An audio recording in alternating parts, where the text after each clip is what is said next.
Beaucoup de gens ont perdu totale confiance dans le droit international et la justice depuis le début du génocide à Gaza. Après la Cour de justice internationale et sa décision en juillet, après l'Afrique du Sud où rien ne s'est passé en fait, et même ça s'est empiré. Qu'est-ce que ça veut dire maintenant pour Netanyahou et Galland? Les termes du statut, on voyait bien que les résistances étaient déjà très puissantes. Et d'ailleurs, en partie, elles se sont concrétisées dans un statut qui peut être critiqué sur certains points. Mais enfin, comme le disait Robert Badinter, il y a une dynamique de la justice pénale internationale qui est sans doute irréversible.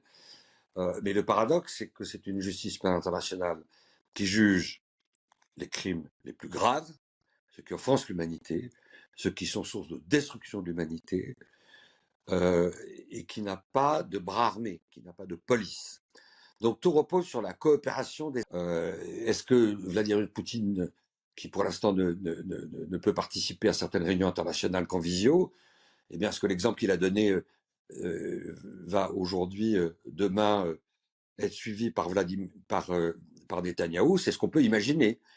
C'est-à-dire qu'il ne va pouvoir discuter avec les dirigeants du monde entier qu'en visio, comme le fugitif qu'il est là depuis cet après-midi. Et puis par ailleurs, ce qu'il y a très spectaculaire et sans précédent dans les crimes subtils d'être reprochés à Israël, Gaza, qui est au cœur des mandats d'arrêt qui ont été émis et ratifiés, la Cisjordanie, les tortures contre des milliers de Palestiniens qui ont été arrêtés, et parmi eux des professeurs, des journalistes qui n'ont rien à voir avec le Hamas, les crimes de guerre commis en Syrie, les crimes de guerre commis au Sud-Liban, à Beyrouth, tout ça peut demain faire une constellation de nouveaux mandats d'arrêt, de nouvelles enquêtes, pas simplement contre Netanyahou, mais sans doute élargies à d'autres responsables civils et militaires israéliens.